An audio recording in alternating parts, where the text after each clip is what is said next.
This is KGW News at Sunrise. Find a job and don't steal, especially from helpless elderly people. That 93-year-old man is in surprisingly good spirits after someone stole his wallet right out of his pocket. The whole thing caught on camera. Now police need your help finding the thief. Describe the position of the human being involved. Head first, feet first. Head first. Belly or back? Belly. Yes. We put that woman on the spot and she absolutely came through, accurately describing the Olympic sport of skeleton. But what about the luge or the biathlon?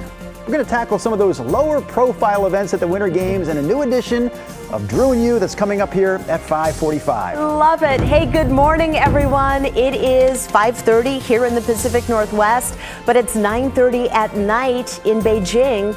And in just 2 days, some of our local Olympians are going to be in action. David Mulco has been covering the Olympics for us on the Sunrise Show this week. David, one of those local athletes that Brenda just mentioned is actually representing the Philippines. No pop quizzes for me, please, okay? We're talking about skier Asa Miller. He grew up in Portland, went to Lincoln High School. That's right here next door. He has dual citizenship. He's the only athlete representing the Philippines. So we caught up with him before he left for Beijing. And he says even though he knows a medal is unlikely, he has much bigger aspirations at these games. It's an interview you don't want to miss. I'll give you a hint why. Family.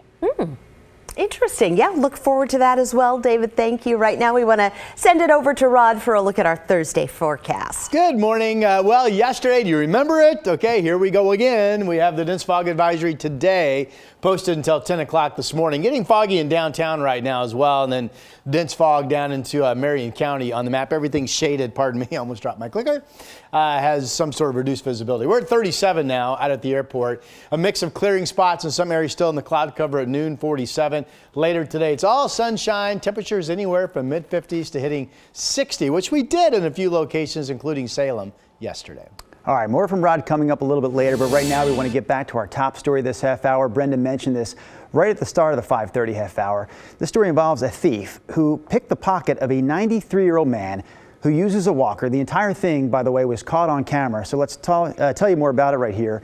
It happened on January 25th. This is outside the U.S. Bank near Providence Park in downtown Portland.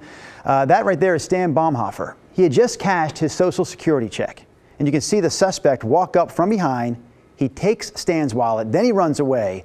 And there's more video of the suspect here. Police say after he took what ended up being $1,000 from that 93-year-old man, he ran into this donut shop a couple of blocks away. Obviously unable to defend myself or chase or do anything about a pickpocket. Find a job and don't steal, especially from helpless elderly people. He's able to laugh about it, right? But again, $1,000 taken out of that man's pocket. We want to give you one more look at the suspect. Anyone who recognizes that man is asked to call Portland police. A new bill up for debate in the Oregon legislature would provide overtime pay for farm workers. It's getting some mixed reviews from lawmakers and from farmers. The bill would require farmers to pay workers overtime after 40 hours a week. Many workers say the pay increase is long overdue, but others are concerned it's going to cost farmers too much. We have an opportunity today to move forward in passing House Bill 4002 and end this exclusion once and for all. The future of Oregon's family farms depends on your ability to achieve real and genuine compromise. It all comes down to balancing costs with fairness. Lawmakers plan to discuss the bill a little more in a work session next Monday. If it passes, it would make Oregon the third state with these kinds of protections. The other two states are Washington and California. Oregon's Secretary of State will reject 3 ballot measures that would limit campaign contributions, saying they don't meet Oregon's constitutional requirements. But the group filing these petitions says these measures have been put on the ballot and they didn't meet the same criteria. Devin Haskins, this is a lot to break down. We're going to put it on your shoulders this morning to break down what exactly this is all about. Yeah, Drew, good morning. The group called Honest Elections says they had the necessary signatures to get these 3 measures on the November ballot. They submitted them for approval in December, but learned last week that those measures were going to be disqualified by the Secretary of State's office. The three ballot measures would limit campaign contributions to $1,000 for legislative and $2,000 for statewide races. It would also require campaigns to disclose who their top donors are. Secretary of State Shemia Fagan says that those ballot measures were missing text from a 2000 Circuit Court of Appeals ruling that required text from that law to be included. She says it's a constitutional requirement. Now, there's some back and forth fighting going on here because Jason Kafoury, who you see there, is with Honest Elections, and he says calling that decision, he says it's a selective enforcement and claims past administrations had allowed petitions without that text.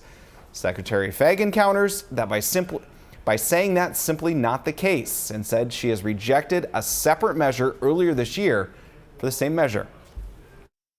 The petitioners here are able to fix this error. It's a very simple fix. In fact, I think we've put through a dozen other initiative petitions this year, have sailed through with no problem. We've only had one other petition filed back in August that didn't meet this same requirement.